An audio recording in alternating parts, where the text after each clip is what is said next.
The whispers started the moment Helena Morgan stepped onto the dusty main street of Lovelock, Nevada, her 4 children trailing behind her like ducklings following their mother across a dangerous pond.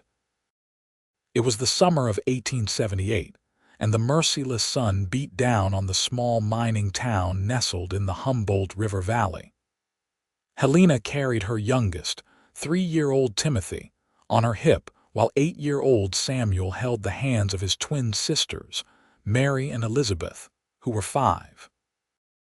The wagon that had brought them from Carson City had dropped them at the edge of town, and now they walked toward the general store, their worn shoes kicking up small clouds of dust with each step. "Lord have mercy, would you look at that?" A woman's voice carried across the street, not even bothering to lower her tone.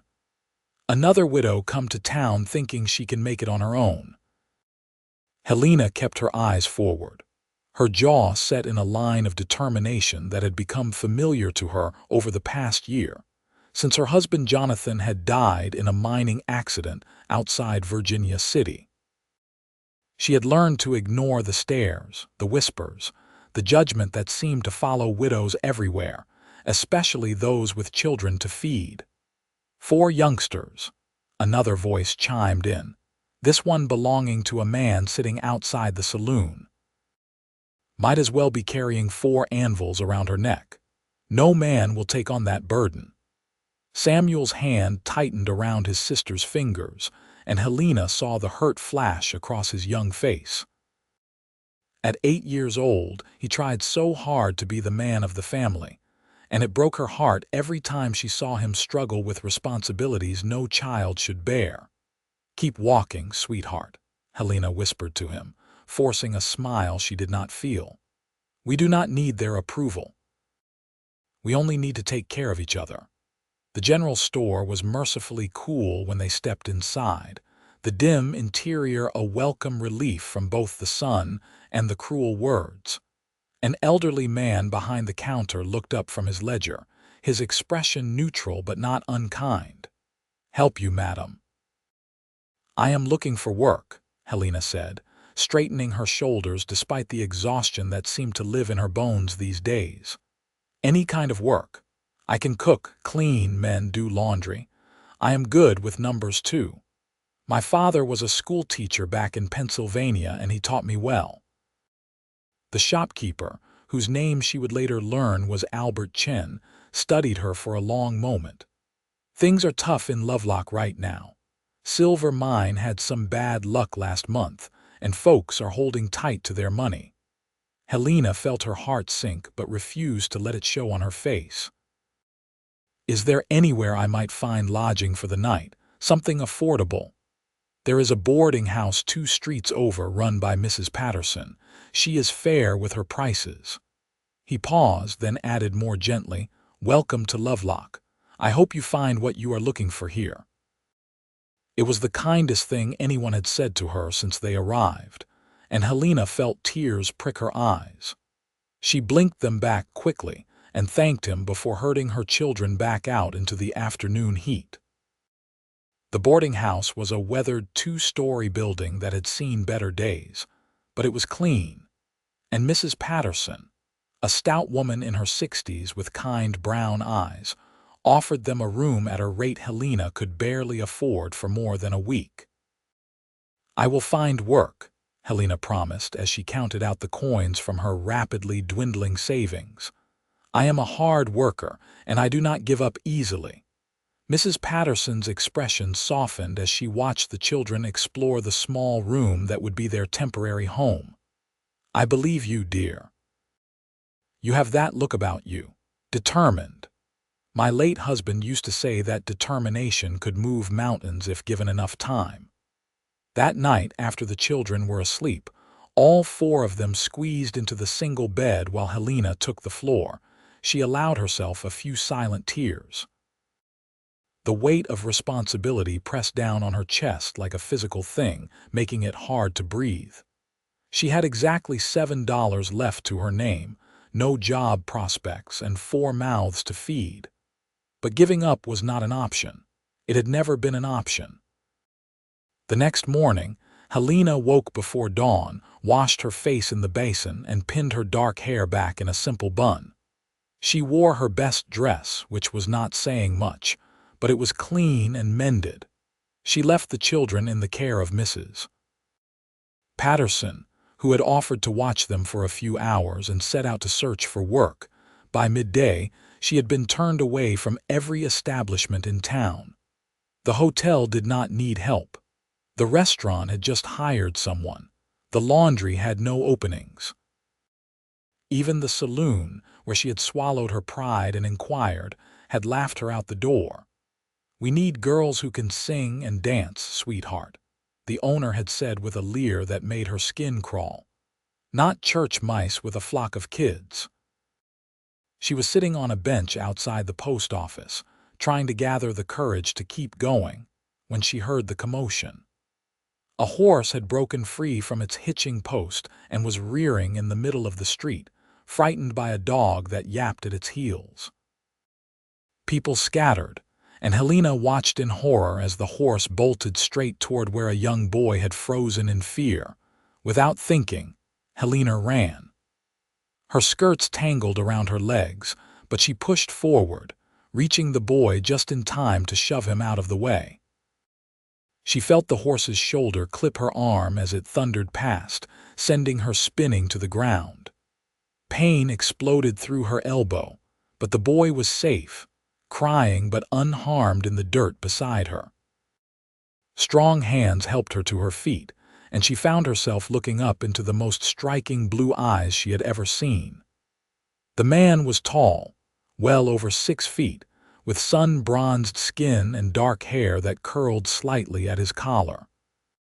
He wore the practical clothes of a working ranch hand: denim pants, a worn cotton shirt, leather vest, and a hat that had seen many seasons under the Nevada sun. "That was about the bravest damn thing I have seen in a long time," he said, his voice rough with concern as he steadied her. "Are you all right, madam?"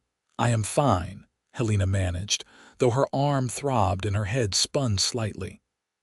"The boy—" "I am okay," the child whimpered, now being comforted by his frantic mother who had rushed over. The crowd that had gathered began to disperse, some murmuring their approval of Helena's quick action, though she noticed the 2 women from yesterday watching with disapproving frowns, as if even her heroism was somehow tainted by her widowhood. "Let me see that arm," the cowboy said, gently taking her elbow. His touch was careful, practiced. "I have set bones for horses and cattle. Human anatomy is not that different." "It is just bruised, I think," Helena said, wincing as he probed the joint. "Nothing broken, but you will have a colorful bruise tomorrow. I am Vincent Zimmerman. I work at the Double Creek Ranch about 5 miles north of town. Most folks call me Vince." "Helena Morgan," she replied, retrieving her arm as politely as possible. His proximity was doing strange things to her heartbeat, which she attributed to the shock of nearly being trampled. "I am new to Lovelock, I can tell. I would have remembered seeing you." The words were simple, matter-of-fact, but something in his tone made her cheeks warm. "Are you visiting, or planning to stay?" "Staying if I can find work." She tried to keep the desperation from her voice. "I have been looking all morning." Vincent studied her face for a long moment, and Helena had the distinct impression he saw far more than she wanted to reveal. "What kind of work are you looking for?" "Any kind. I can cook for large groups. I managed the household for my late husband's mining crew for 2 years.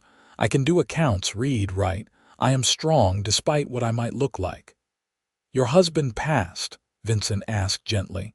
"Last year." "Mining accident."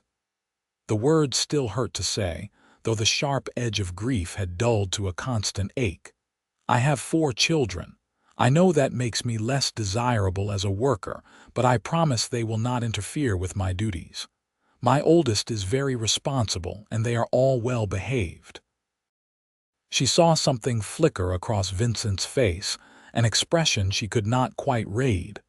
Around them, She heard the whispers starting again. 4 children. Poor thing cannot even feed them properly, I wager. She should go back east where she came from. The West is no place for a woman alone with a brood. Vincent's jaw tightened, and he turned to face the small group of gossips with a look that silenced them immediately. When he looked back at Helena, his expression had softened again. The Double Creek Ranch needs a cook. Our last one quit 3 weeks ago to get married, and the owner, Mr. Richard Sullivan, is getting desperate. The crew is tired of burnt beans and tough steak. Can you handle cooking for about 20 men, 3 meals a day? Helena's heart leaped. Yes, absolutely yes. It is hard work. You would need to be up before dawn, and you would not finish until after supper is cleaned up. But it comes with a cabin on the property. Small, but it has 2 rooms and a good stove. The pay is $30 a month, plus room and board for you and your children. $30 was more than Helena had dared hope for. With no rent to pay and food provided, she could actually save money, build a future for her family. When can I start? Can you ride out to the ranch this afternoon? I came to town for supplies, but I can take you back with me. You can meet Mr. Sullivan, see the place, and if it suits you both, you could start tomorrow. I have a wagon, Helena lied, then immediately felt guilty. Actually, no, I do not. I sold it in Carson City to pay for our passage here. But I can ride, and my children can manage in a wagon if there is room among the supplies. Vincent's smile transformed his face from merely handsome to something that made Helena's breath catch. There is always room. Give me an hour to finish loading up and meet me at the livery stable. Bring your children and whatever belongings you have. He tipped his hat and walked away, and Helena stood there for a moment, hardly daring to believe her luck. Then she gathered her skirts and hurried back to the boarding house, her bruised arm forgotten in her excitement. Mrs. Patterson was delighted with the news, and helped Helena pack their few belongings into 2 worn carpetbags. The children were thrilled at the prospect of living on a real ranch, and Samuel peppered her with questions about horses and cattle, until she laughingly admitted she knew very little about either. We will learn together, she promised, kissing the top of his head. We have always been good at that. An hour later, they stood outside the livery stable, and Helena felt her nerves return. What if Mr. Sullivan did not like her? What if she had misunderstood Vincent's offer? What if this was all some kind of cruel joke? But Vincent appeared right on schedule, driving a large wagon pulled by 2 sturdy horses. His face lit up when he saw the children, and he jumped down to help load their bags. So these are the famous 4, he said, crouching down to be at eye level with the twins. Let me guess. You 2 must be sisters. Mary and Elizabeth giggled, delighted that he had noticed they were twins. Samuel stood protectively close to his mother, his young face serious as he evaluated this stranger who was showing them kindness. I am Samuel. I am the oldest. These are my sisters, Mary and Elizabeth, and that is Timothy. He pointed to the toddler in Helena's arms, who was sucking his thumb and watching Vincent with wide eyes. Well, Samuel, I am pleased to meet you. And you, ladies, Vincent said, bowing slightly to the twins, which made them dissolve into more giggles. And young Master Timothy. I am Vincent Zimmerman, but you can call me Vince if you like. How would you all like to see a real cattle ranch? The enthusiasm in the children's response eased some of Helena's anxiety. Vincent helped them all into the wagon, ensuring the children were settled safely among the supplies before offering his hand to Helena. She took it, feeling the callous strength of his palm against hers, and climbed up to sit beside him on the driver's bench. As they rolled out of Lovelock, headed north toward the Double Creek Ranch, Helena allowed herself a small moment of hope. Maybe, just maybe, their luck was finally changing. The journey to the ranch took just over an hour, and Vincent spent most of it talking to the children, asking them about their interests and telling them stories about life on the ranch. Helena noticed how naturally he interacted with them, never talking down to them but treating their questions with genuine respect. Samuel, always the hardest to win over, was soon chattering about whether Vincent thought he might be old enough to learn to ride. "I think with your mother's permission and proper supervision, you could definitely learn," Vincent said. "We have a gentle mare named Daisy who has taught many a youngster to ride. She is patient as a saint." The Double Creek Ranch appeared on the horizon like a small kingdom. The main house was a sprawling structure of wood and stone, with a wide porch that wrapped around 3 sides. Surrounding it were numerous outbuildings, bunkhouses, barns, corrals, and what looked like a small cottage set apart from the rest. Vincent guided the wagon toward the main house, where a man in his 50s stood waiting on the porch.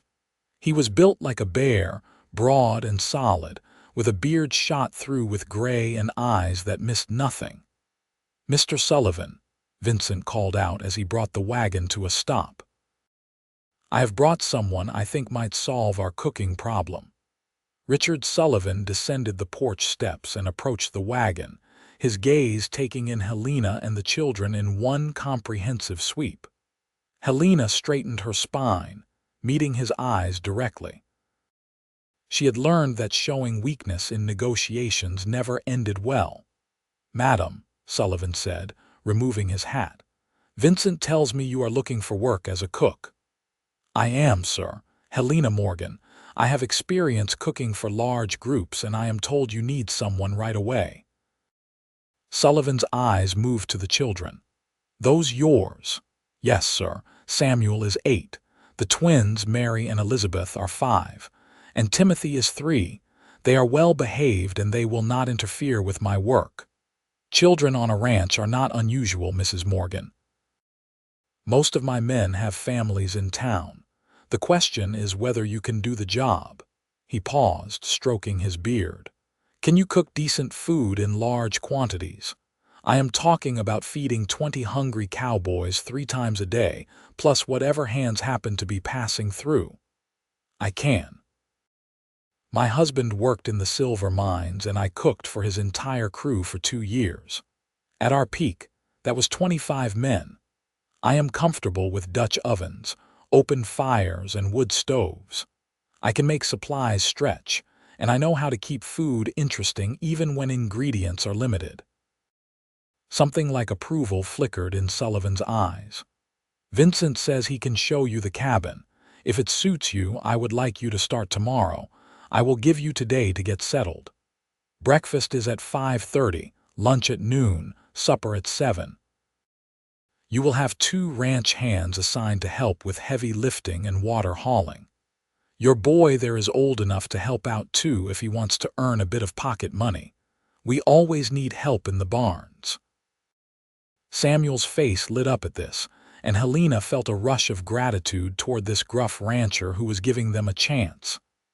"The cabin comes with the job," Sullivan continued. "It has a good stove, 2 bedrooms, and a pump right outside the door. You will take your meals with the crew if you want, or cook for yourself from the ranch supplies. Either way is fine." "Thank you, Mr. Sullivan. You will not regret this." "I better not. Last cook we had burned every 3rd meal and the coffee was like drinking mud. Vincent here has been trying his hand at it, but let us just say his talents lie elsewhere." Sullivan actually smiled at this, and Vincent laughed. "Mr. Sullivan is being kind. My cooking could probably be classified as a weapon." The cabin was perfect. Small, yes, but clean and sturdy, with a main room that held a good-sized stove, a table, chairs, and even a rocking chair by the fireplace. One bedroom was barely big enough for a double bed, while the other could fit the narrow bunks that were already there, perfect for the children. There were windows with real glass, curtains that were faded but intact, and wooden floors that did not have any gaps. The previous cook was a bachelor, so he did not need much space, Vincent explained as Helena explored every corner. But I think you could make it comfortable. There are extra blankets in the chest there, and if you need anything else, just let Mr. Sullivan know. The children were already claiming bunks, their excited chatter filling the space with life.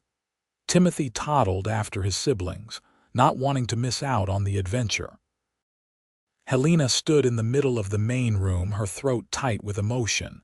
It was not much, but it was theirs. A home. A fresh start. Mrs. Morgan, Vincent's voice was gentle. "Are you all right?" She turned to face him, not bothering to hide the tears on her cheeks.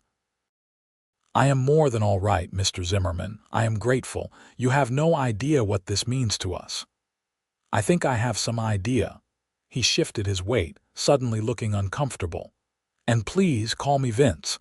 Mr. Zimmerman makes me feel like I should be sitting in church." Helena laughed, wiping her tears.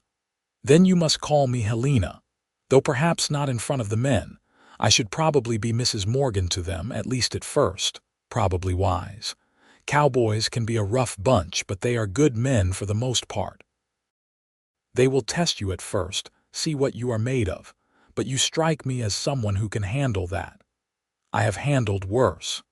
Something in her tone made Vincent look at her more closely, and she saw understanding dawn in his eyes.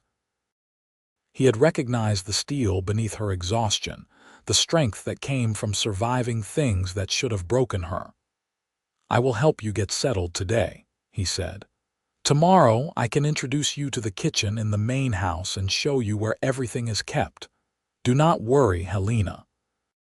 You are going to do just fine here."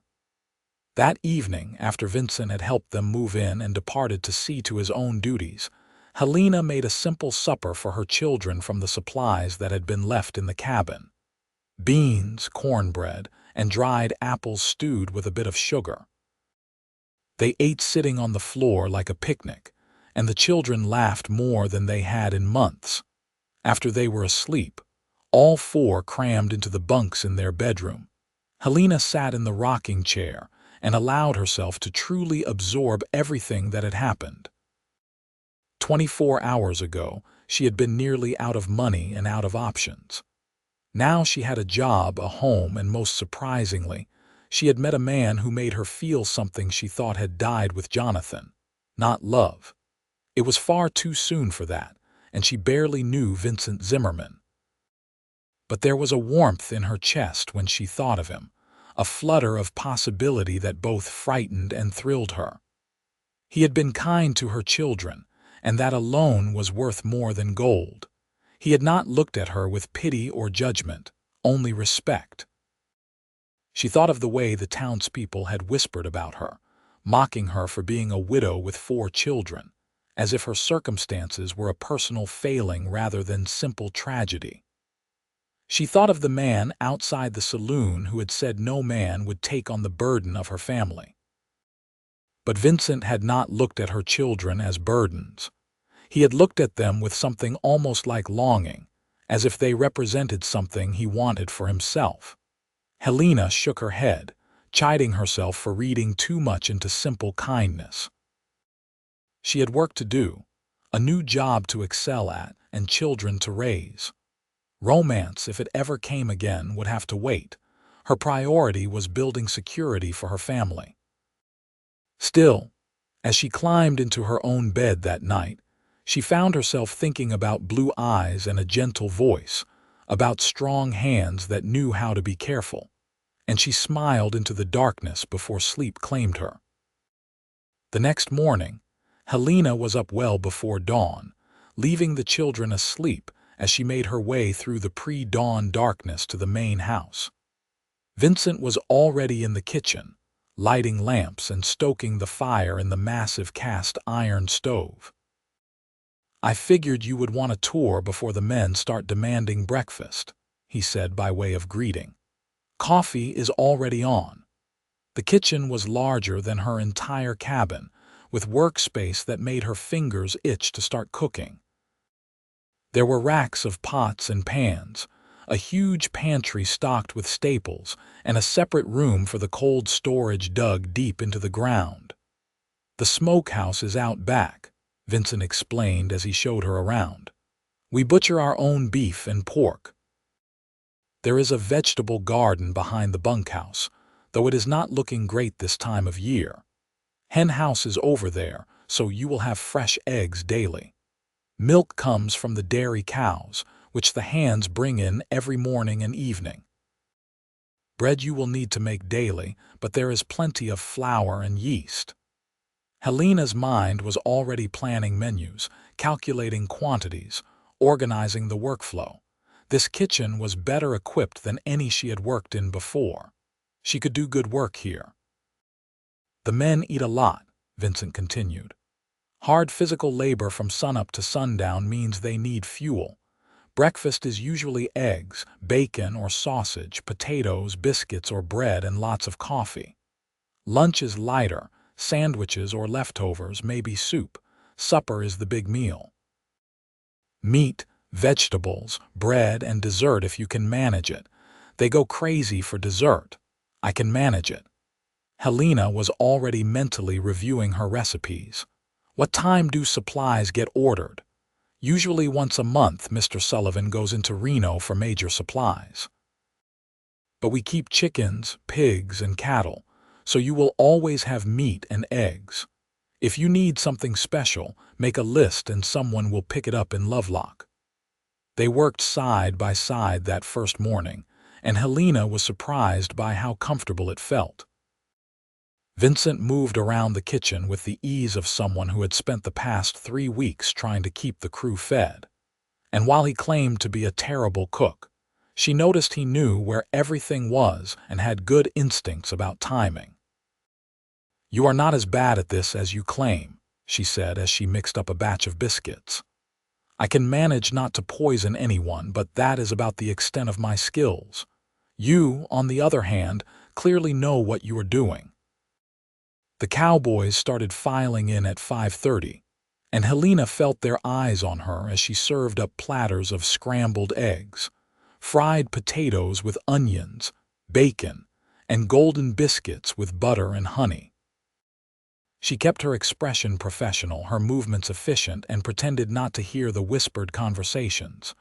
"New cook is a woman, pretty too. Wonder if she is single. I heard she has kids, 4 of them. 4, hell, that is a lot of mouths to feed." But as they started eating, the whispers died down, replaced by the serious business of consuming food. Helena watched from the kitchen doorway, gauging their reactions. She saw appreciation on most faces, relief on others. One older cowboy with a weathered face and white hair actually closed his eyes in apparent bliss after his first bite of biscuit. "Madam," he said, catching her eye, "I do not know where Mr. Sullivan found you, but please tell me you are planning to stay." "I am, sir." "Name is George Cooper, but everyone calls me Cookie, on account of I used to be a trail cook before my back gave out. This is the best breakfast I have had since our last cook left. You have got skills." The praise warmed her, but more than that, she saw respect in the old cowboy's eyes. Not pity, not judgment, just honest appreciation for good work. Several other men echoed his sentiments, and by the time breakfast was over and the men were heading out for their day's work, Helena felt like she had passed some invisible test. Vincent lingered after the others left, helping her clear the tables. "See, I told you that you would do fine. It is only the first meal. Wait until they have eaten my cooking for a week before you make that judgment. I am a good judge of character, Helena. You are going to be a fixture here before the month is out. Mark my words." Over the following weeks, Helena fell into a rhythm. She woke before dawn, got the coffee going, and had breakfast ready precisely at 5:30. While the men ate, she prepared lunch, which she had one of the ranch hands deliver to wherever the crew was working. Afternoons were spent preparing supper and doing the endless cleaning that came with cooking for so many. It was exhausting work, but it was honest work, and every night when she walked back to her cabin, she felt the satisfaction of a job well done. The children adapted to ranch life with the resilience of the young. Samuel spent every spare moment at the barns, mucking stalls and learning about horses from any cowboy who would teach him. The twins discovered the joys of collecting eggs from the hens and playing with the ranch's collection of cats who kept the mouse population under control.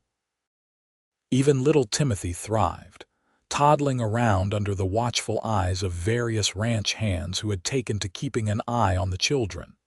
Vincent was a constant presence in Helena's life, though she noticed he was careful to maintain propriety. He helped in the kitchen when his duties allowed, always respectful, always friendly, but never crossing any lines.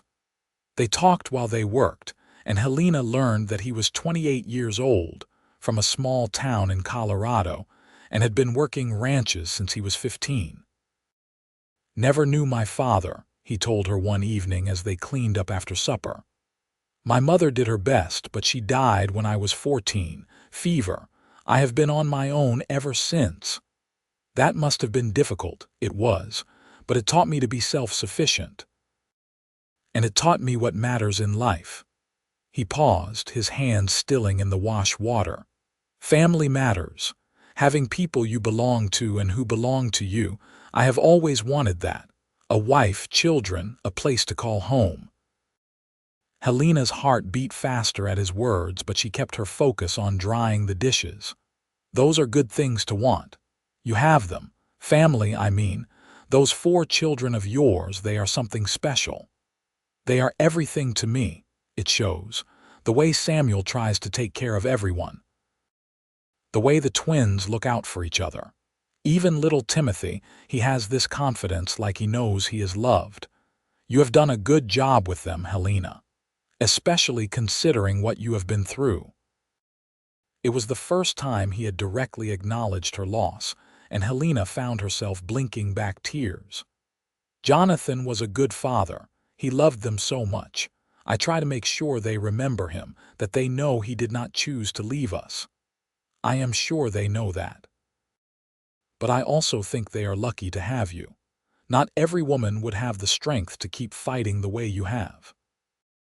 They stood in comfortable silence for a moment, and Helena was acutely aware of his presence beside her, the warmth radiating from his body, the scent of leather and hay and something essentially him. She found herself wanting to lean into that warmth, to let someone else be strong for just a moment, but she held herself still, maintaining the careful distance she had established. It was too soon, too complicated. She had her children to think about, her job to protect. She could not afford to make mistakes, no matter how much her heart was beginning to lean toward this kind cowboy with the gentle hands and patient smile. It was nearly 2 months into her employment at the Double Creek Ranch when things began to shift. Helena had proven herself indispensable, and the crew had come to appreciate not just her cooking but her practical management of the kitchen. She had organized the pantry, started a more efficient ordering system, and even begun teaching a young ranch hand named Tommy how to prepare simple meals so there would be backup if she was ever sick or needed a day off. The children had become unofficial mascots of the ranch. Samuel, now spending every afternoon after his chores helping in the barns, had learned to ride and was proving to have a natural way with horses. The twins had charmed every cowboy on the place, and it was not uncommon to see rough, weathered men sitting on the porch being served imaginary tea from the girls' pretend set. Timothy had adopted a 3-legged barn cat named Stumpy as his constant companion. But it was Helena's growing friendship with Vincent that had become the talk of the ranch. They were not doing anything inappropriate. Everyone agreed on that. But there was something in the way they moved around each other, a synchronization that spoke of deepening connection. It was George Cooper, the old trail cook, who finally said something to Vincent about it. Helena knew because Vincent told her later, after one of their now regular evening conversations on the porch of the main house, well after supper was cleaned up and the children were in bed. "Cookie asked me today what my intentions were toward you," Vincent said, staring out at the darkening sky. "Said half the ranch has noticed the way I look at you." Helena's breath caught. "And what did you tell him?" "I told him the truth. That I think you are the finest woman I have ever met. That I admire your strength, your dedication to your children, your skill at everything you do. That I think about you first thing in the morning and last thing at night." Her heart was pounding so hard she was sure he could hear it. "Vincent." He turned to face her, and in the lamplight spilling from the kitchen windows, his eyes were intense. "I know it has not been long. I know you have been through a lot and probably are not looking for anything complicated. But I need you to know how I feel because keeping it inside is about to kill me." "How do you feel?" Her voice was barely a whisper. "I am falling in love with you, Helena. Maybe I have been since the day you ran in front of that horse to save a child you did not even know. You are brave and smart and beautiful, and your children are a blessing, not a burden. When I see you with them, when I see Samuel trying so hard to be a man, when I hear the twins laughing, when Timothy falls asleep on my lap during supper, I think this is what I have always wanted. This family. This life." Tears were streaming down Helena's face now, and she made no effort to stop them. "I am afraid. Of me, of this, of feeling something again. When Jonathan died, I thought my heart died too. I thought I would spend the rest of my life just surviving, just getting through each day for the sake of my children. I did not think I could feel this way again." She took a shaky breath. "But then I met you, and you were kind when everyone else was cruel. You saw my children as blessings when everyone else called them burdens. You have been patient and respectful and so good to all of us. And now, I find myself thinking about you constantly, looking for excuses to be near you, feeling happy in a way I thought I had lost forever." Vincent stepped closer and Helena did not step back. "Is that such a bad thing? It terrifies me. What if something happens to you? What if I let myself love you and then lose you like I lost Jonathan? I cannot go through that again, Vincent. It nearly destroyed me the first time." "Life does not come with guarantees, Helena. I could get thrown from a horse tomorrow. You could catch pneumonia this winter. We could both live to be 90. There is no way to know. But I do know that denying ourselves happiness because we are afraid of losing it is no way to live." He reached out slowly, giving her time to pull away, and gently wiped the tears from her cheeks with his thumbs. "I want to be part of your life, part of your family. I want to help you raise those incredible children. I want to give you more children if you will have them. I want to wake up beside you every morning and fall asleep holding you every night. I want to build a life with you, Helena Morgan.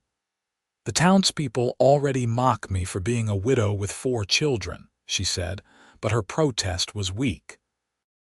"They will say terrible things about you taking on such a burden.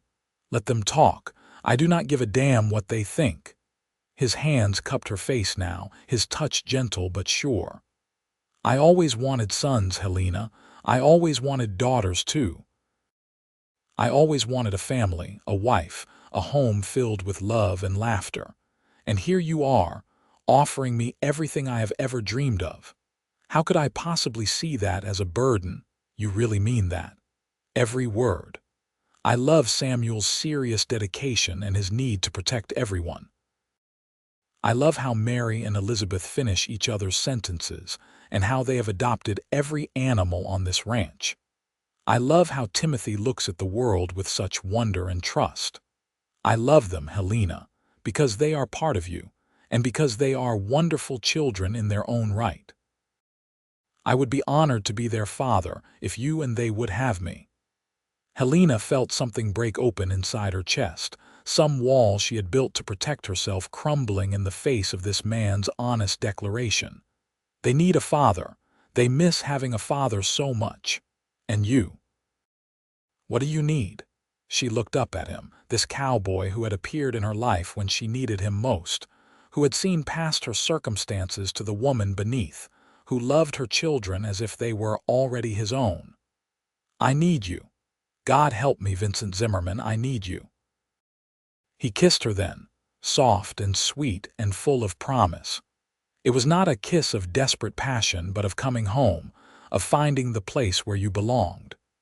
Helena leaned into him, letting herself feel the joy and hope that had been building in her heart for weeks. When they finally pulled apart, both breathless, Vincent rested his forehead against hers. Marry me, Helena. Not today, not even next month if you need time. But say you will marry me. Say you will let me spend the rest of my life proving that I mean every word I have said. Yes, she whispered, then louder, stronger. Yes, I will marry you. They told the children the next morning at breakfast in Helena's cabin. Helena had been nervous, unsure how they would react to the idea of someone stepping into their father's role. Samuel especially might resist, she thought. He had been so protective, so determined to be the man of the family. But when Vincent sat down and spoke to them directly, treating them with the same respect he always had, something shifted. I want to ask you something important, Vincent said, looking each child in the eye. I have asked your mother to marry me, and she has said yes. But I will not do this without your blessing, because you are part of this family and your feelings matter. I want you to know that I am not trying to replace your father. No one could do that, and I would never try. He will always be your father, and you should always remember him and honor him. Samuel's eyes were bright with unshed tears, but his voice was steady when he spoke. What would you be to us then? I would like to be another father, a different father. Someone who loves you and takes care of you and teaches you things and is proud of you. Your mother tells me you have been trying so hard to be the man of the family, Samuel, and you have done an amazing job.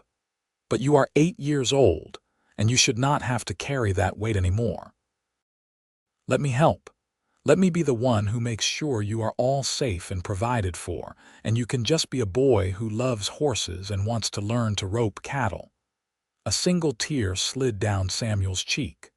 I am tired of being scared all the time. Scared we will run out of money, scared mother will get sick, scared we will have to leave again. Helena's heart broke at her son's admission, and she started to reach for him, but Vincent was already pulling the boy into a hug. You do not have to be scared anymore. I promise you, Samuel. I will take care of all of you. That is what fathers do. The twins were next, climbing onto Vincent's lap with the easy trust of children who had already decided they loved him. Will you still play tea party with us? Elizabeth asked seriously. Every single day if you want. And will you read us stories? Mary added. As many as you want to hear. Timothy, not wanting to be left out, toddled over and held up his arms. Vincent scooped him up, balancing all 3 of the younger children while keeping one arm around Samuel, and looked at Helena with such love in his eyes that she could not hold back her own tears. We are going to be a family, she said, her voice thick with emotion. A real family. The wedding took place 6 weeks later in the small church in Lovelock. Helena wore a simple blue dress that she had made herself from fabric Vincent had bought for her in Reno. Samuel stood beside Vincent as his best man, serious and proud in his new suit. The twins scattered wildflower petals down the aisle, and Timothy sat in the front pew between Mr. Sullivan and George Cooper, who had both become unofficial grandfathers to the children. The church was more crowded than Helena had expected.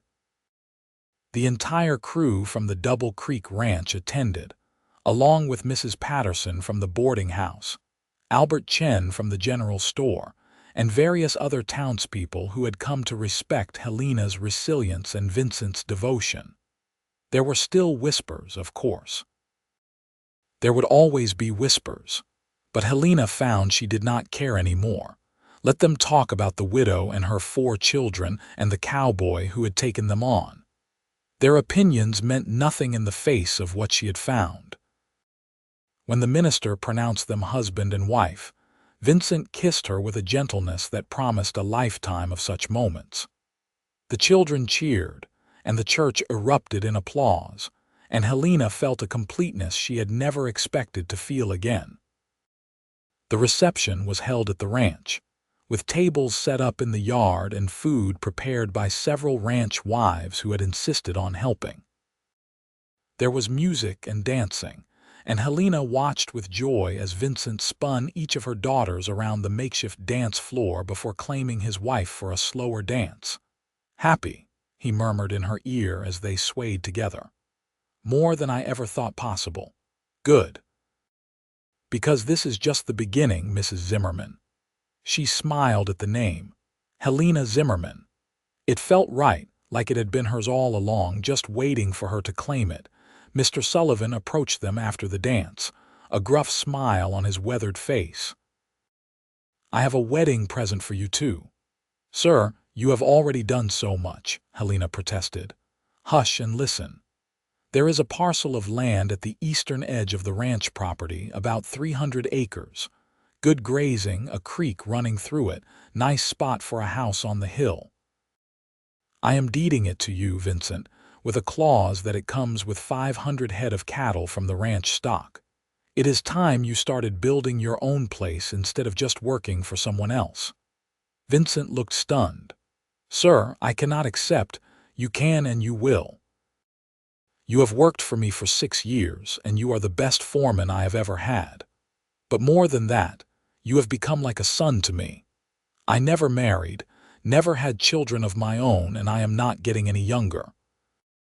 I want to see you established, see those children of yours grow up on land that belongs to them." He turned to Helena.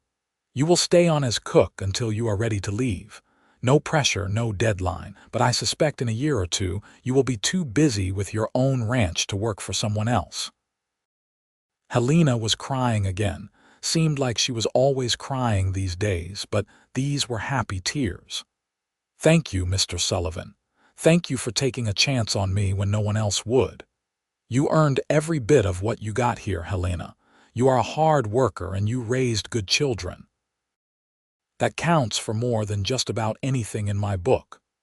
The party continued late into the night, but eventually the guests departed, and Vincent carried a sleepy Timothy while Helena herded the twins toward their cabin. Samuel walked beside them, and Helena noticed how he matched his step to Vincent's, mimicking the older man's stride.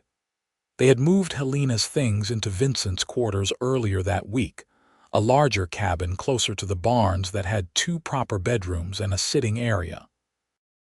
The children would have 1 bedroom, all 4 of them together just as they liked, and Helena and Vincent would have the other.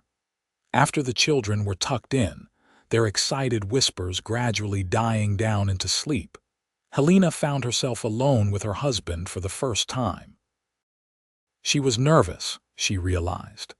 It had been so long since she had been with a man, and while she and Jonathan had been happy together, there was an uncertainty that came with starting over with someone new. Vincent must have sensed her nervousness because he simply took her hand and led her to sit beside him on the small sofa in the sitting area. "We do not have to do anything tonight except sleep if you are not ready. There is no rush, Helena. We have our whole lives ahead of us." His patience, his understanding, melted the last of her nervousness. "I am ready. I am just a little scared. It has been a long time, and I am not the young woman I was when I married Jonathan. My body has carried 4 children, and I am not," he silenced her with a kiss. "You are beautiful. Every part of you is beautiful because every part of you tells the story of the incredible life you have lived, the children you have borne, the struggles you have overcome. You are perfect to me, Helena." That night, in the privacy of their bedroom, Vincent proved his words true. He was gentle and patient, worshiping every inch of her with a reverence that made her feel cherished. When they finally came together, it was not just physical joining but a merging of two souls that had been searching for each other without knowing it. Afterward, lying in Vincent's arms with her head on his chest, listening to the steady beat of his heart, Helena felt peace settle over her like a blanket. This was right. This was where she belonged. "I love you," she whispered into the darkness. "I love you too, all of you. You, Samuel, the twins, Timothy, my family." "Your family," she repeated, smiling. "I like the sound of that." The next months were a whirlwind of activity and change. Vincent continued his work as foreman for the Double Creek Ranch, but he spent every spare moment planning the house they would build on their new land. He took Samuel with him to survey the property, teaching the boy about land management and cattle ranching, and Samuel soaked up every word like a sponge. Helena reduced her hours in the kitchen, training Tommy to take over more responsibilities. She was still cooking most meals, but she had more time for her children now, more time to simply be a mother without the constant weight of being the sole provider. She also discovered, 3 months after the wedding, that she was pregnant. The realization filled her with mixed emotions: joy at the thought of giving Vincent a child of his own, anxiety about managing 4 children and an infant, and underneath it all, a deep contentment that spoke of her body knowing this was right. She told Vincent one evening after the children were asleep, taking his hand and placing it on her still flat stomach. He looked at her in wonder, his eyes shining. "Are you sure?" "As sure as I can be. I have been through this 4 times before. I know the signs." He pulled her into his arms, holding her tight. "I cannot believe it, our baby, growing inside you right now. Are you happy?" "Happy does not even begin to cover it. I am thrilled. I am terrified. I am grateful. Helena, you have given me so much already, and now this. I do not have words." "You do not need words. I can feel how you feel." And she could, in the way he held her, in the tears she felt dampening her hair, in the slight tremor in his hands as he cradled her face to kiss her. They told the children a week later. The twins were delighted at the prospect of a baby to play with. Timothy was indifferent, more interested in the new kitten he had adopted. But Samuel surprised them. "Will you love the new baby more than us?" he asked quietly, his eyes downcast.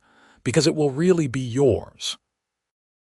Helena's heart clenched, but before she could respond, Vincent crouched down in front of Samuel. "Listen to me, son. You are really mine. So are your sisters and Timothy.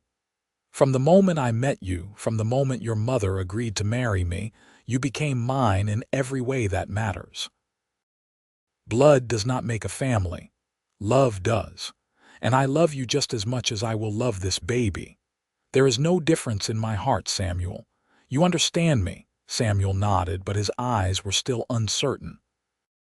Vincent seemed to think for a moment, then reached up and removed the pocket watch he always carried, the one possession of value he owned, inherited from his mother. "This was my mother's," Vincent said, holding it out to Samuel. "It is the only thing I have from my family. When she died, I promised myself that someday I would give it to my oldest son, so he would know where he came from and who his grandmother was." He pressed the watch into Samuel's hand.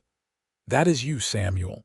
You are my oldest son, not by blood but by choice, which is stronger. This is yours now, and someday you will pass it on to your oldest son, and you will tell him about all of us." Samuel stared at the watch, then at Vincent, then threw his arms around his stepfather's neck and sobbed. Vincent held him, rocking slightly, while Helena wiped her own tears and gathered the other children close. "We are a family," Vincent said firmly, looking at each child. "All of us together. Nothing will ever change that." The house began taking shape that summer. It was not a large house, but it was solid, built to last, with 3 bedrooms and a real kitchen that made Helena's eyes light up. The Cowboys from the Double Creek Ranch helped with the construction during their off hours, and more than one mentioned that seeing Vincent so happy made the work worthwhile. By autumn, the house was finished enough to move into, though work continued on the barn and outbuildings. Helena was 5 months pregnant now, showing clearly, and Vincent was adorably overprotective, barely letting her lift anything heavier than a spoon. "I am pregnant, not made of glass," she would protest, but secretly she loved his attentiveness. They moved into their new home in October, and Helena stood on the porch that wrapped around the front of the house, looking out over their land, their cattle grazing in the distance, and felt tears prick her eyes yet again. "Why are you crying now?" Vincent asked, wrapping his arms around her from behind, his hands resting protectively over her swollen belly. "I am happy. When I came to Lovelock, I was so scared, so desperate. I had no idea where we would end up or if we would even survive. And now look at us. We have a home, a ranch, a family. We have everything I was too afraid to hope for. You did this, Helena. Your courage, your determination, you saved us all. We saved each other," she corrected. "I gave you the family you wanted. You gave us the security and love we needed. We saved each other." Their son was born in February of 1879, during a snowstorm that blanketed the ranch in white. The doctor from Lovelock almost did not make it in time, but Helena had done this before, and Vincent proved to be a capable assistant. Samuel and the twins waited anxiously in the main room while Timothy slept through the whole ordeal. When the baby's first cry split the air, Vincent's face transformed with joy. He carefully cleaned the infant and wrapped him in a soft blanket before placing him in Helena's arms. "He is perfect," Helena whispered, exhausted but radiant. "Absolutely perfect." The baby had Vincent's dark hair and what would probably be his blue eyes. He was healthy and strong, with a good set of lungs that he was happy to demonstrate. "What should we name him?" Vincent asked, sitting beside Helena on the bed, unable to take his eyes off his son. "I was thinking about Jonathan," Helena said carefully, "for his middle name, after my first husband. Because without Jonathan, I would not have the 4 beautiful children I already have, and without them, you and I might never have found each other. It feels right to honor that." Vincent nodded, his expression serious. "I think that is perfect, and for his first name, I thought maybe you would want to choose. He is your first child by blood after all. He is our child, and he is not my first. He is my 5th. Vincent smiled, touching the baby's tiny hand with one finger. "But I have been thinking about a name. What do you think about Adam?" "New beginning, new life. Adam Jonathan Zimmerman." "Adam Jonathan Zimmerman," Helena repeated. "I love it." They let the children in after Helena was cleaned up and resting comfortably. The twins climbed carefully onto the bed to peer at their new brother, full of questions and gentle touches. Timothy was lifted up by Vincent to see, and he stared at the baby with solemn interest before declaring, "Baby small." But it was Samuel's reaction that moved Helena to tears yet again. Her oldest son looked at the infant with such tenderness, such protective love, that she knew without question that her fears had been unfounded. "Can I hold him?" Samuel asked quietly. Helena and Vincent exchanged glances, then Helena nodded. "Sit in the rocking chair and be very careful to support his head." Samuel took the baby with the seriousness of someone handling precious cargo, settling into the chair with Adam cradled in his arms. "Hello, Adam. I am your big brother, Samuel. I am going to teach you everything I know about horses and ranching and being part of this family. You are really lucky, you know. You have the best mother and father in the whole world." Vincent had to turn away, overcome, and Helena reached for his hand, squeezing tight. They had built something remarkable here, something that transcended blood and biology. They had built a family based on love and choice and commitment, and it was more real than any family she had ever imagined. The next few years passed in a blur of activity and growth. The ranch prospered under Vincent's management. He had a natural gift for raising cattle, and his herd grew rapidly. He hired 2 permanent hands to help with the daily work, and Samuel, now 12 years old, worked alongside the men every day after his studies were complete. Helena had insisted that all the children continue their education, and she taught them herself in the mornings, using the skills her father had taught her. Reading, writing, arithmetic, history, geography, she made sure they learned it all. The twins showed a particular aptitude for reading and would devour any book they could get their hands on. Timothy, now 6, preferred working with his hands and spent hours helping Vincent with small projects around the ranch. And Adam, who was 3 now, was the most adventurous of all her children, constantly getting into everything, fearless and curious and utterly charming. He had Vincent wrapped around his tiny finger, and his siblings were not far behind. Helena had just discovered she was pregnant again, a surprise but a welcome one. At 31, she felt blessed to be able to give Vincent more children. She had not told him yet, waiting for the right moment. That moment came one evening in early summer. They were sitting on the porch after supper, watching the children play in the yard. Samuel was teaching the twins to rope a fence post, while Timothy supervised and offered unsolicited advice. Adam was chasing fireflies, his delighted laughter carrying across the evening air. "I have something to tell you," Helena said, taking Vincent's hand. He looked at her, immediately alert. "What is wrong?" "Nothing is wrong. Everything is right." She smiled, placing his hand on her stomach. "We are going to have another baby." The joy that lit up his face never got old. Even after 3 years of marriage, even after Adam, Vincent still reacted to her pregnancy announcements like they were the most wonderful news he had ever received. "Truly, truly. I think this one will arrive around December, just in time for Christmas." He kissed her, deep and sweet, before pulling back to look at their children. "We are going to need a bigger house." Helena laughed. "We just built this one, I know, but we have 5 children now, soon to be 6.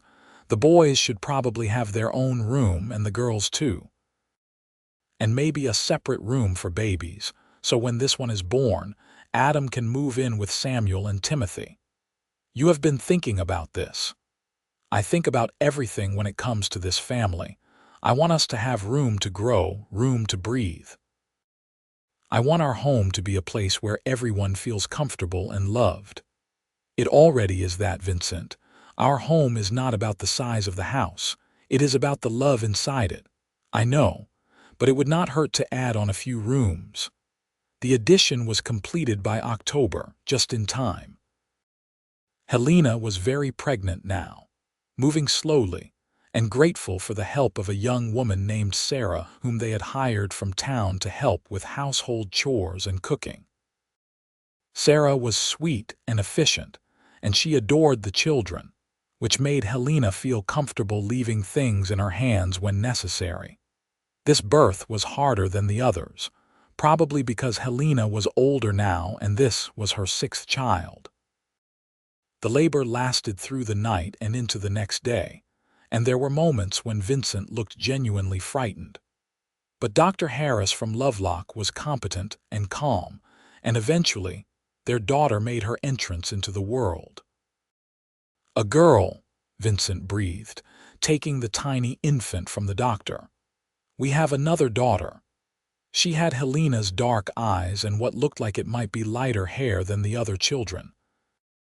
She was smaller than Adam had been, more delicate, and she did not cry as much as screamed her indignation at being born.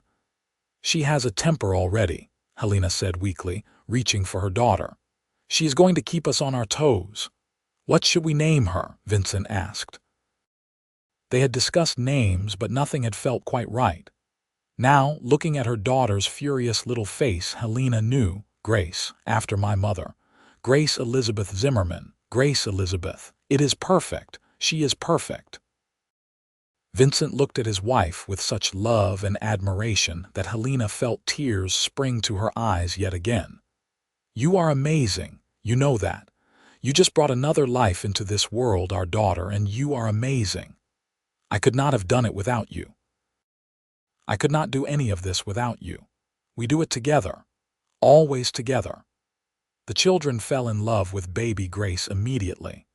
The twins, now 9 years old, took their roles as big sisters very seriously, helping with diaper changes and entertaining her when she fussed. Timothy, at 7, was gentler with her than he had been with Adam, perhaps because he sensed her fragility. Adam, now 4, was fascinated by the tiny person who had joined their family and wanted to help with everything. But once again, it was Samuel who surprised Helena most. Her oldest son, now 13 and already sprouting up tall and lean like his stepfather, would sit with Grace for hours, rocking her and singing softly.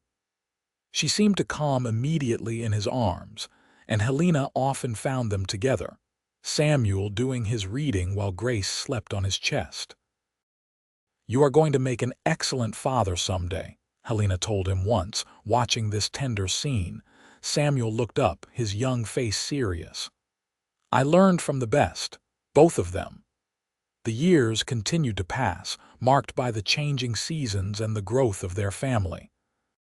The ranch prospered, and Vincent's reputation as a fair and skilled rancher spread throughout the region. They bought more land, increased their herd, and built relationships with other ranchers and with the merchants in Lovelock and Reno. The children grew and thrived. Samuel became Vincent's right-hand man on the ranch, and by the time he was 16, he could manage most operations himself. He had grown into a fine young man, responsible and kind, with a gift for working with horses that surpassed even Vincent's skills. The twins, Mary and Elizabeth, were 12 now and had discovered they had their mother's gift for cooking. They had taken over most of the meal preparation, working together with such synchronization that Sarah joked they were like one person with 4 hands. They had also inherited their mother's head for figures and helped Helena manage the ranch accounts. Timothy, at 10, had proven to be mechanically minded. He could fix anything that broke, and he had an intuitive understanding of how things worked. Vincent had started teaching him blacksmithing, and the boy showed real promise. Adam, now 7, was the ranch's daredevil. He rode like he was born on a horse, and he had no fear of anything. Helena's heart was in her throat half the time watching him, but Vincent just laughed and said the boy reminded him of himself at that age. And Grace, at 4, was living up to her name in ways both ironic and fitting. She had a temper when things did not go her way, but she also had a sweetness that could melt the hardest heart. She followed Helena everywhere, always wanting to help, always chattering about everything she saw and thought and felt. One evening in 1886, the whole family was gathered around the dinner table, a massive piece of furniture that Vincent had built himself to accommodate their growing brood. They were laughing about something Adam had done that day, involving a goat and the water trough, when there was a knock at the door. Vincent answered it to find Mr. Sullivan standing there, looking older than his years. He was in his 60s now and had slowed down considerably in recent years. "Richard, come in," Vincent said warmly, stepping aside. "We were just having supper. You are welcome to join us." "Thank you, but I ate already. I actually came to talk business with you if you have a moment." They stepped out onto the porch, and Helena could not help but notice the serious expression on Mr. Sullivan's face. She busied herself with clearing dishes, but kept an eye on the 2 men through the window. When Vincent came back inside 10 minutes later, his expression was stunned. "What is it?" Helena asked immediately. "What is wrong?" "Nothing is wrong. Exactly the opposite." He sank into his chair, staring at nothing. "Mr. Sullivan wants to retire. He is tired and he has no family to leave the ranch to. He has offered to sell me the Double Creek Ranch at a price that is far below market value, with terms I can actually afford." Helena's hand flew to her mouth. "The entire ranch." "The entire ranch. All 15,000 acres, all the buildings, the cattle, everything. He said he has watched me build this place up over the past 8 years, and he knows I will take good care of it. He wants it to stay in the family," he said, "and we are the only family he has." "Can we afford it?" Helena asked practically. "With the money we have saved and the terms he is offering, yes. We would be stretched thin for a few years, but I have done the calculations in my head, and it is doable. Helena, if we do this, we would own one of the largest ranches in this part of Nevada. We would be set for life, and our children would inherit something substantial." "Then we do it," Helena said without hesitation. "We take the risk and we work hard and we build something amazing. That is what we have always done." Vincent crossed the room in 3 strides and kissed her soundly, ignoring the giggles from the children. "Have I mentioned lately that I love you?" "Not in the past hour, so I was starting to wonder," Helena teased. The purchase of the Double Creek Ranch changed everything. Vincent was now managing a much larger operation, which meant hiring more hands and delegating more responsibility. Samuel, at 17, became the assistant foreman, and he took to the role naturally. The ranch house, which had once seemed impossibly grand to Helena, became their home, though they kept the original house for the ranch foreman they had hired. Helena found herself in a position she had never imagined. She was the wife of a wealthy rancher, with staff to help manage the household and enough resources to be generous with their community. But wealth had not changed who they were at their core. They still worked hard, still valued family above all else, and still remembered where they had come from. One afternoon in early spring of 1887, Helena was working in the garden behind the main house when a wagon pulled up carrying a woman and 4 children. The woman looked exhausted and defeated, and the children were clearly hungry and scared. Helena recognized that look. She had worn it herself nearly 10 years ago. She wiped her hands on her apron and walked over to greet them. "Hello, can I help you?" The woman climbed down from the wagon, her shoulders squared despite her obvious desperation. "I am looking for work. Any kind of work. I can cook, clean, whatever you need. I am a hard worker and I do not give up easily." Helena felt tears prick her eyes as she heard her own words from a decade ago echoed back to her. "What is your name?" "Margaret Foster. My husband died 3 months ago in a mine collapse. These are my children, David, Susan, Robert, and little Annie." Helena made her decision instantly. "Margaret, I would like to offer you a position managing our household staff. We have several people who help with cooking and cleaning, but we need someone to coordinate everything and make sure things run smoothly. It pays $40 a month, and it comes with a cabin on the property and meals for you and your children. Does that interest you?" Margaret's eyes filled with tears. "Are you serious? You would give me a job without even checking my references or testing my skills?" "I do not need to. I can see everything I need to see right here. You are a mother doing whatever it takes to take care of her children. That tells me everything about your character." Helena smiled gently. "I have been exactly where you are. I know what it is like to be desperate and scared, and to have people look at you like you are a burden. You are not a burden, Margaret. You are a blessing, and so are your children." By the time Vincent came in for supper that evening, Margaret and her children were settling into one of the ranch cabins, and Helena had spent the afternoon getting to know them. She told Vincent everything, and he listened with that patient attention that still made her heart flutter after all these years. "You have a good heart, Helena Zimmerman," he said when she finished. "You saw someone who needed help and you helped them, even though we were not specifically looking for anyone. I remember what it felt like to be her. I remember the fear, the shame, the desperation. If I can spare someone else that feeling, how can I not? This is exactly why I love you." He pulled her close, kissing the top of her head. "You have turned our good fortune into a way to help others. Margaret is lucky she found you." "We are all lucky," Helena corrected. "Lucky that we found each other. Lucky that we built this life. Lucky that we can now share it with others who need it." Over the following years, the pattern repeated several times. Helena seemed to have a sixth sense for finding women and families who needed help, and she made a place for them on the ranch. Some stayed permanently, becoming part of the extended ranch family. Others stayed until they got back on their feet and then moved on to build their own lives. But all of them left grateful for the chance they had been given. The children continued to grow. Samuel turned 18 in 1888, and Vincent officially made him a full partner in the ranch operations.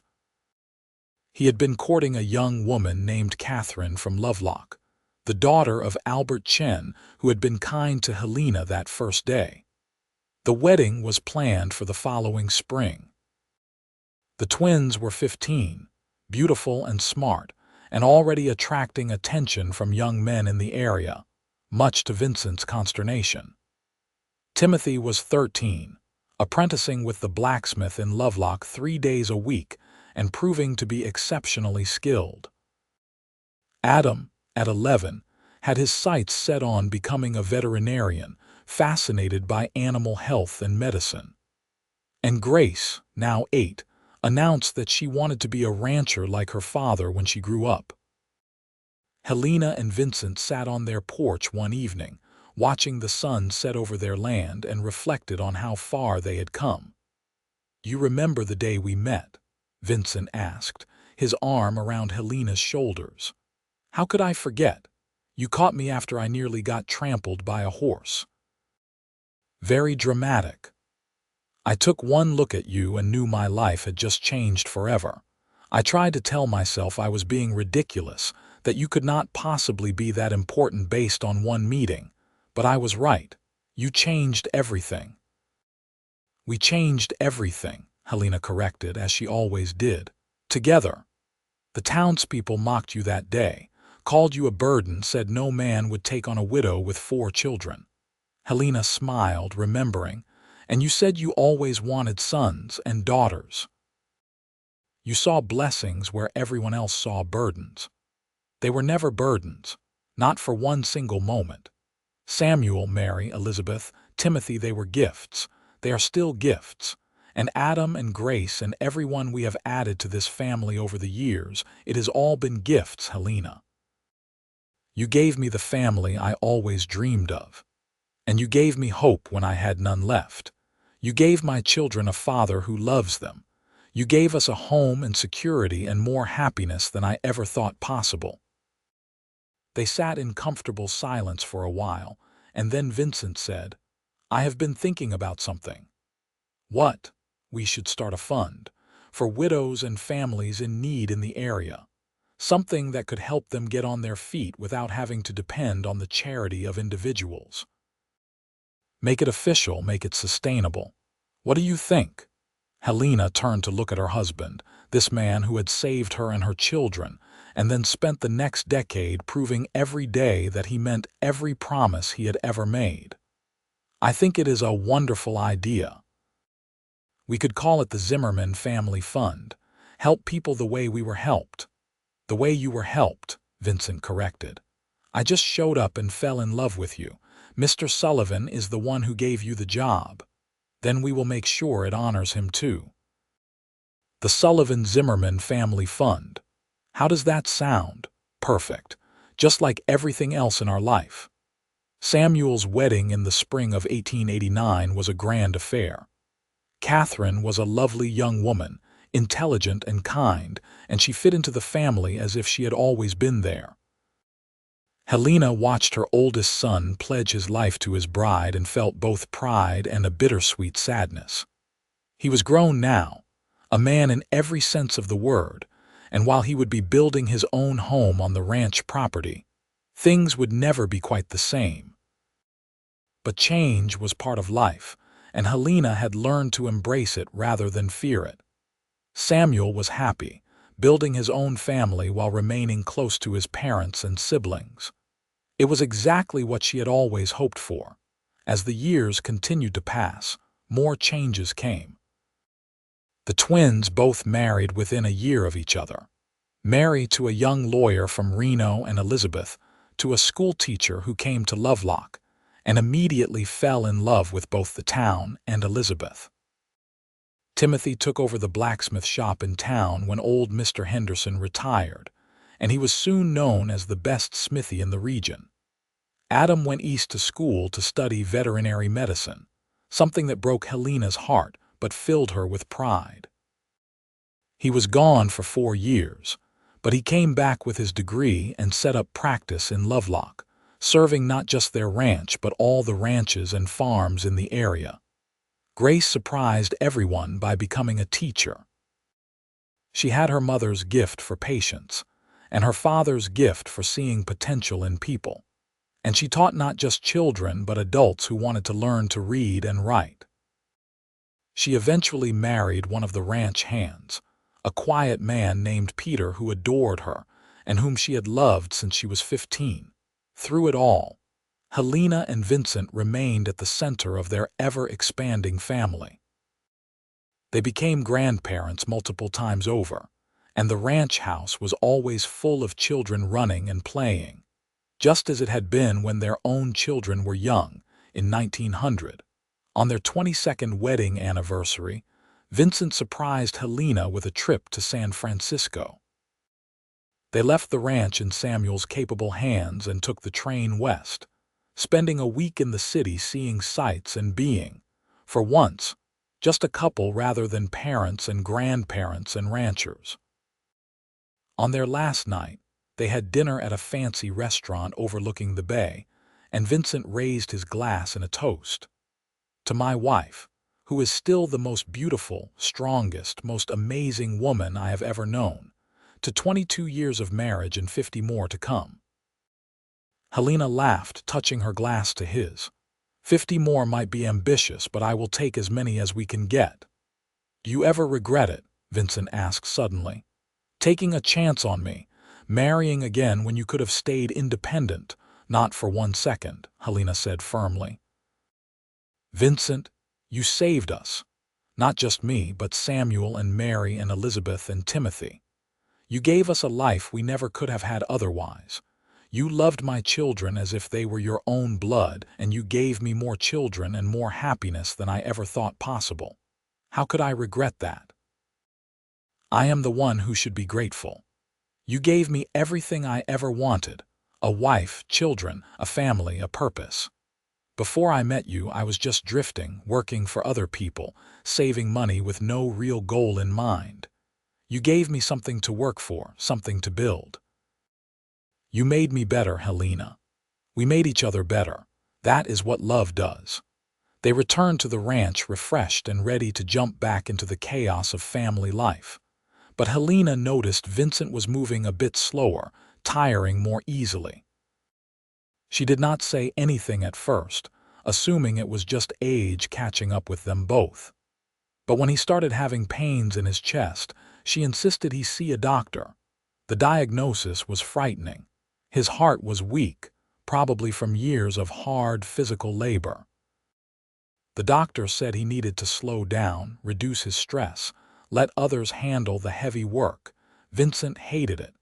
He had never been good at sitting still, at letting others do things he believed he should do himself. But Helena was firm.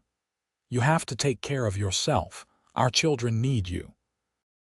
Our grandchildren need you. I need you. So you are going to follow the doctor's orders, and you are going to let Samuel and the others handle the ranch work, and you are going to focus on staying healthy. Understood, he grumbled but obeyed, and over the following months he did seem to improve. He took on more of an advisory role, teaching rather than doing, and he discovered he enjoyed it. He spent time with his grandchildren, teaching them to ride and rope and all the skills he had honed over a lifetime. He worked with Helena on expanding their charitable fund, which had helped dozens of families over the years. In 1905, on a golden autumn afternoon, Helena and Vincent sat on their porch with 3 of their grandchildren playing at their feet. Samuel's oldest, Jonathan, named for Helena's first husband, was teaching his younger cousins to play marbles. "This is what I always wanted," Vincent said softly, watching the children. "This exact moment." Family all around, a legacy built not just in land and cattle but in people who love each other and take care of each other. "We did well, did we not?" Helena asked, leaning against his shoulder. "We did better than well. We built something extraordinary." That night, Vincent died peacefully in his sleep, his hand clasped in Helena's. He was 55 years old, and he left behind a wife who loved him desperately, 6 children who adored him, and 18 grandchildren who would carry his legacy forward. The funeral was one of the largest Lovelock had ever seen. Not just family but friends, ranch hands past and present, business associates, and people whose lives had been touched by the Zimmermans' generosity came to pay their respects. Person after person stood up to share stories about Vincent, his kindness, his fairness, his unwavering integrity, his love for his family. Helena sat in the front pew, surrounded by her children, and listened to the stories, and she smiled through her tears. This was Vincent's true legacy, not the land or the cattle or the money, but the lives he had touched and the love he had given. Samuel gave the eulogy, his voice steady despite his grief. "My father, Vincent Zimmerman, was not the man who gave me life, but he was the man who taught me how to live. He chose to be my father when he did not have to, and that choice shaped everything I have become. He loved my mother with a devotion that never wavered. He loved all of us, whether we were born to him or not, with a fierceness that made us feel invincible. He built a legacy not just for his biological children but for all of us, and for our children, and for generations to come. The world is poorer for his loss, but infinitely richer for his having been in it." In the years that followed Vincent's death, Helena continued to live on the ranch, now run primarily by Samuel and his brothers. She remained active in the family fund, now renamed the Vincent Zimmerman Memorial Fund in honor of her late husband. She spent time with her grandchildren and great-grandchildren, passing on stories about their grandfather and about the early days of the ranch. She never remarried. When people asked why, she simply said that she had been blessed with 2 great loves in her life, and that was more than most people ever got. Jonathan had given her 4 beautiful children and taught her about strength in the face of hardship. Vincent had given her 2 more children and taught her that love could bloom even in the darkest times. She was grateful for both of them, and she needed no one else. In 1920, at the age of 69, Helena gathered her children and grandchildren for what she knew would be her last family gathering. Her health had been declining, and she wanted to say the things that needed to be said while she still could. They assembled in the big house, 3 generations of Zimmermans, and Helena looked around at all of them with pride and love. "I want you all to know something," she began, her voice still strong despite her frail body. "When I came to Lovelock all those years ago, I was broken and desperate and scared. I thought my life was over, that I would spend whatever years I had left just surviving. But then I met your father, your grandfather, and he showed me that life was not over. It was just beginning." She paused, looking at each of her children. Samuel, Mary, Elizabeth, Timothy, you were so young when your father died when we came here. You have grown into such remarkable people, and I am so proud of you. Adam and Grace, you never knew anything but love and security, and you have used that foundation to build beautiful lives. All of you have made me prouder than you will ever know. And to all of you grandchildren and great-grandchildren, I want you to know the story of how this family came to be. I want you to know that your grandfather Vincent chose love over judgment, chose family over convenience, chose to see blessings where others saw burdens. That is the legacy I want you to carry forward. Choose love. Choose family. Choose to see the best in people and help them see the best in themselves. She lived for 6 more weeks, surrounded by family, before passing peacefully in her sleep on a clear spring morning. She was buried beside Vincent, and the gravestone bore a simple inscription. Helena Morgan Zimmerman, beloved wife, mother, grandmother. She chose love. The Zimmerman ranch continued to thrive for generations, passed down from parent to child, always remaining in the family. The Vincent Zimmerman Memorial Fund grew into one of the largest charitable organizations in Nevada, helping thousands of families over the decades. And every Zimmerman child grew up hearing the story of how their family began, with a desperate widow and 4 children, and a cowboy who said he always wanted sons. It became a family legend, told and retold, a reminder that family was not just about blood but about choice, about love, about showing up when someone needed you most. It was about seeing potential where others saw problems, seeing blessings where others saw burdens. And in Lovelock, Nevada, the name Zimmerman became synonymous with generosity, integrity, and the kind of love that could transform lives and build legacies that lasted long after the original builders were gone. The town that had once whispered mockingly about the widow with 4 children eventually came to understand what Vincent had known from the start, that Helena Morgan was not a woman burdened by her circumstances, but a woman strengthened by them, and her children were not weights around her neck, but wings that would help her family soar.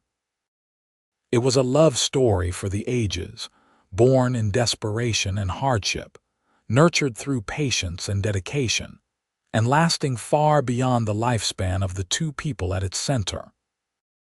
It was a reminder that sometimes the greatest love stories are not about passion and drama, but about 2 people choosing each other every single day, building a life together one small decision at a time, and creating something that would outlast them both.